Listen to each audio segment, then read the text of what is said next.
Hello मेरे साथियों, आप सब कैसे हैं? उम्मीद करते हैं कि आप लोग बहुत अच्छे होंगे। आइए आप सबके लिए एक मॉडल सेट का ऑब्जेक्टिव लेकर आए हैं जो कि एपी से ये क्वेश्चन है। प्यारा सा क्वेश्चन देखिए, क्वेश्चन क्या कह रहा है।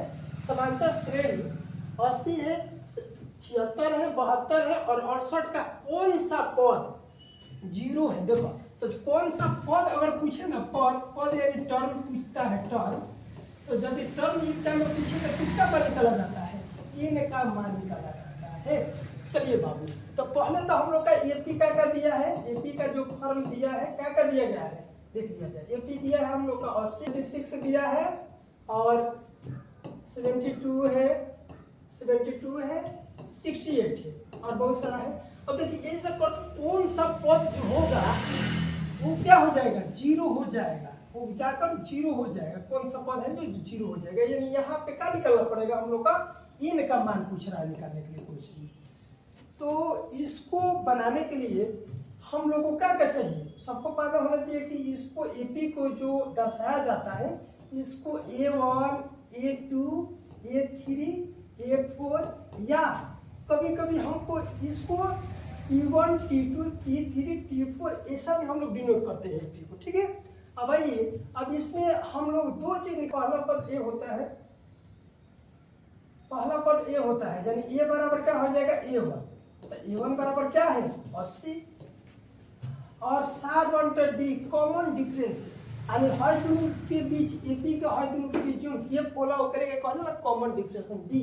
एकरा के निकाले खातिर सार बंतर निकालने के लिए क्या होता है? दूसरा का में से पहला घटा लिया जाता है यानी A2 माइनस A1।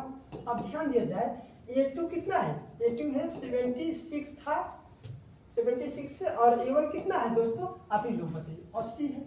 अब तुम बताइएगा जी 76 में से 80 गया, कितना बचेगा? घटा लिया जाए तो -4 बचेगा। कितना बचेगा? -4। ठीक है, अब हमसे क्वेश्चन कर रहा था कि कौन सा पद है जो शून्य है, इतना का कौन सा पद है जो जीरो है। यानी एक और प्रश्न से आपसे क्वेश्चन कर रहा था कि कौन सा पद है, कौन सा ये इसका पद है जो जीरो हो जाएगा, यानी यहाँ पर इन का मान निकालना पड़ेगा। अब आप देखिए जी, सबको पता होना चाहिए कि एन बराबर या टीएन बराबर फॉर्मूला होता है। क्या होता है दोस्तों? ये होता है एन बराबर फॉर्मूला होता है A plus n minus 1 into D होता है, पता है ना। चलिए, तो ये फार्मूला होता है, एन बराबर फार्मूला क्या होता है? A plus n minus 1 into D बराबर 0।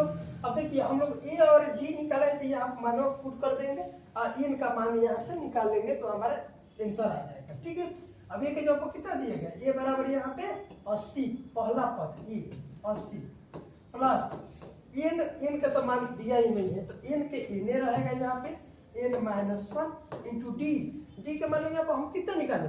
यानी कम में से ज्यादा घटा था तो अभी ये माइनस में आया। ठीक है जी, यानी 76 में से 80 में जाएगा तो -4। ठीक है, यहाँ पर हो जाएगा -4 बराबर 0। अब इस चीज को यहाँ पर थोड़ा देख लिया जाए आगे। अब इसको हल आप लोग करिएगा तो क्या होगा? हल करिएगा तो ध्यान दिया जाए, ये हो जाएगा 80 तो 80 हो जाएगा यहाँ पे।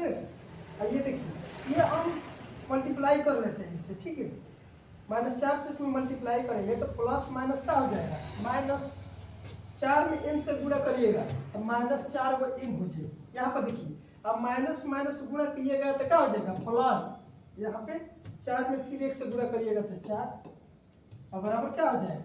0। अब यहाँ से देखा जाए तो या फिर 4 को जोड़, ये दोनों जुड़ जाएगा। ठीक है, जुड़िएगा तो कितना हो जाएगा?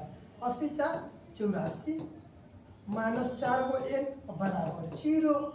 अब देखिए आगे ऐसा बढ़िएगा आप लोग तो देखो हाई माइनस में 4 है, इसको बराबर को ओ बगल भेज दिया जाए ना तो 84 बराबर उधर लाइएगा तो ये चीज प्लस में हो जाएगा। किसमें हो जाएगा?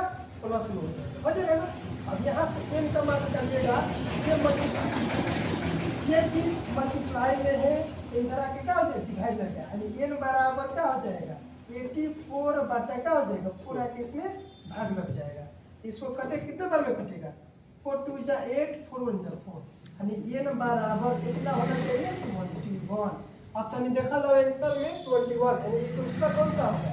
यानी इक्कीसवां जो पद होगा ना वो क्या हो जाएगा, वो हमारा क्या हो जाएगा, 0 हो जाएगा। ठीक है, वीडियो अच्छी लगी तो प्लीज़ लाइक और शेयर जरूर करेंगे। देख लीजिए यही इसका करेक्ट आंसर क्या होगा, यानी इसका अंतिम यानी कौन सा पद है जो 0 हो जाएगा, तो 21वां पद है जो क्या हो जाएगा इसका 0। तो प्लीज़ लाइक और शेयर जरूर करें। और ये बहुत इंपॉर्टेंट क्वेश्चन है जिसका आप स्क्रीनशॉट ले सकते हैं। चलिए ठीक है।